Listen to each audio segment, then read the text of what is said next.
It's Week 9 in the Blue Collar Football League, and there's playoff positioning on the line as the Northern Kentucky Wolfpack visit the Columbus Gladiators.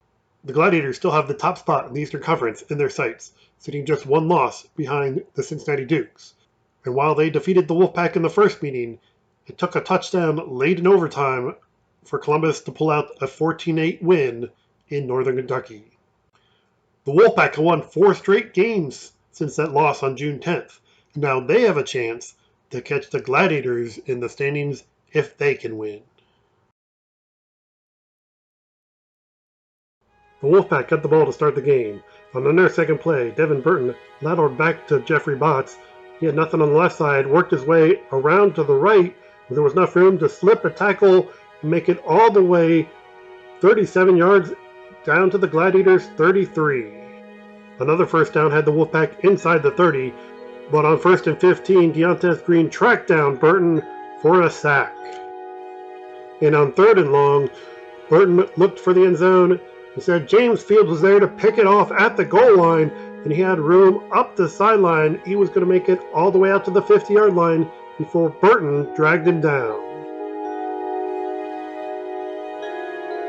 Columbus went nowhere on its first 2 plays, but on 3rd and 10, Nico Simpson rolled out and he was able to find Jamal Mosby for 16 yards and a first down.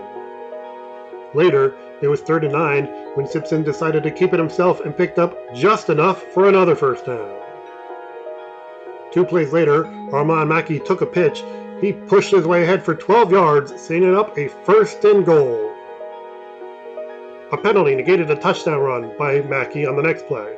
So on 1st and goal from the 20, Simpson went deep and Mikey Love made the juggling catch in the end zone for the touchdown. With the 2-point conversion, Columbus was ahead 8-0 after 1 quarter.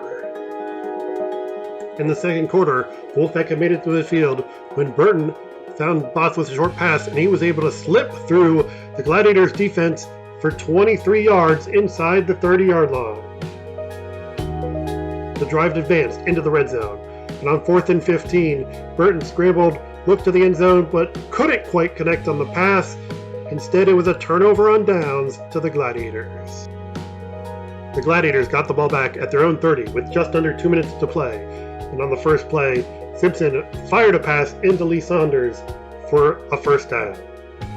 2 plays later, Simpson dropped back again, didn't see anything liked, stayed in the pocket, then fired downfield just as Mikey Love was getting open. He hauled it in and was on his way for a 59-yard touchdown, his second and a half, that had Columbus leading at halftime 14-0.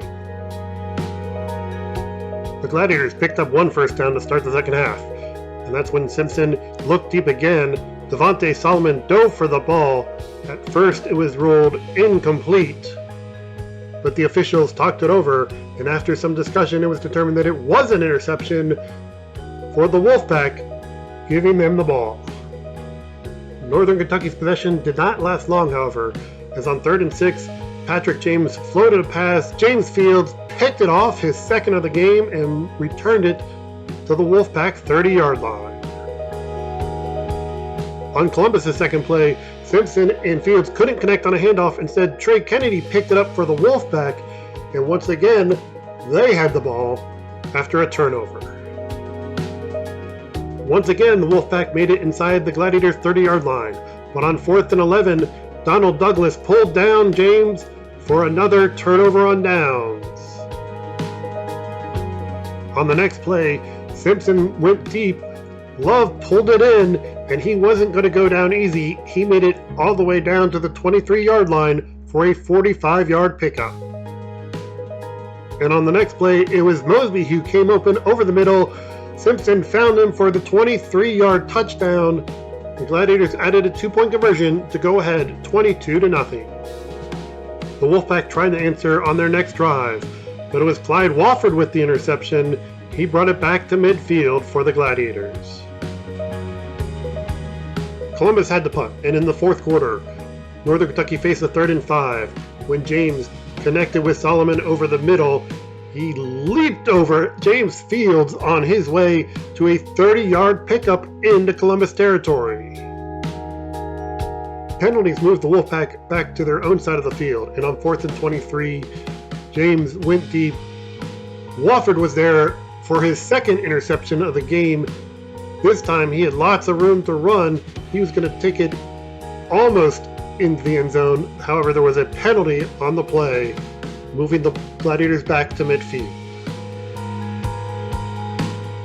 On the next snap, Simpson faked the handoff, waited before firing downfield and getting picked off by Solomon, his second of the game. He had some room to run and was able to bring it out to the 30-yard line.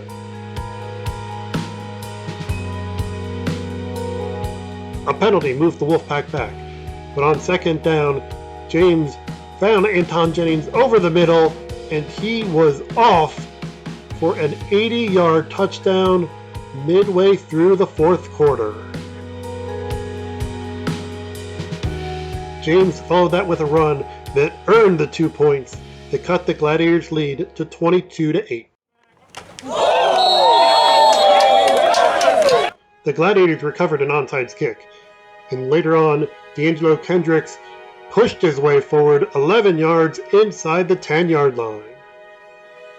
On the next play, Simpson went for his fourth touchdown of the game, but Jerome McNay picked it off in the end zone for a touchback.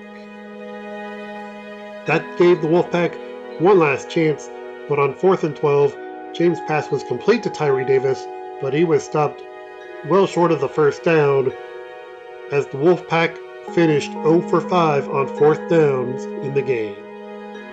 Time ran out shortly after that, and the Gladiators were able to stay in second place with a 22-8 win against the Wolfpack, keeping pace with the first place Dukes. The Wolfpack actually finished with more yards in the game than the Gladiators, 245 to 233, but 6 sacks and 12 penalties helped slow them down. James completed 7 of 13 passes for 141 yards and a touchdown. He also ran for 12 yards. Botts was the Wolfpack's leading rusher with 36 yards. Devontae Solomon and Tyree Davis had 3 catches each, while Anton Jennings had 2 catches for 90 yards. Solomon also had 2 interceptions and 4 tackles on defense. Trayon Brooks led the defense with 7 tackles. For the Gladiators, Simpson completed 8 of 15 passes for 188 yards and 3 touchdowns, and was tied for the leading rusher with Armand Mackey with 21 yards. Mikey Love caught 4 passes for 139 yards and 2 touchdowns. On defense, Donald Douglas had 7 tackles and 3 sacks. Deontez Green had 6 tackles, a sack, and a pass breakup, while James Fields and Clyde Wofford each had 2 interceptions. Meanwhile, the Cincinnati Dukes looked to hold on to first place by hosting the Southern Indiana Bobcats. The Dukes got off to a fast start as they capped their first drive with this 15-yard touchdown pass from Mike Crawford to Justin Cornwall. Then the defense added that lead when the pass was tipped. Howard Tidwell picked it off and ran it in for a touchdown. And the Dukes pushed that lead to 24-0 when Mike Crawford rolled out. He found an open Darion Brown for a 49-yard touchdown. The Bobcats turned to Marquise Holt in the running game to slow down the Dukes' momentum in the second half. And when Mason Scott blocked a punt in the fourth quarter, it helped set up Holt for a 1-yard touchdown run that made the final score Dukes 30, Bobcats 8.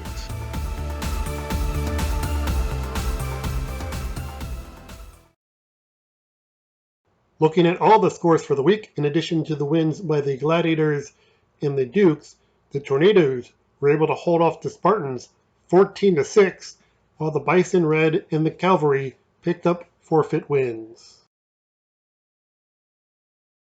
So that means things stay relatively the same in the standings. The Cavalry are still atop of the Western Conference at 6-1, followed by the Tornadoes at 7-2 and the Bison Red at 6-3. The Bobcats are now 3-6, Bengals 2-5, and the Spartans are 1-7.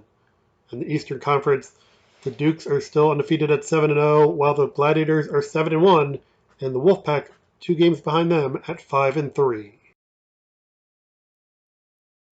Looking at this week's schedule, The Bison Red close out their regular season still with a chance to catch the Cavalry if they can beat them this week. The Tornadoes close out their regular season going to the Bengals. The Dukes will look to stay undefeated playing at the Wolfpack, while the Gladiators travel to face the Bobcats in Southern Indiana's home finale. The Spartans will be off this week. And finally, a look at the owners poll, which, like the standings, did not see many changes. The Dukes and Gladiators remain 1 and 2 with a potential matchup looming.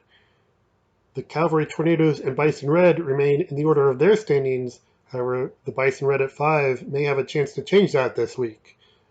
The Wolfpack are still at 6, and the Bobcats at 7, followed by the Spartans and the Bengals.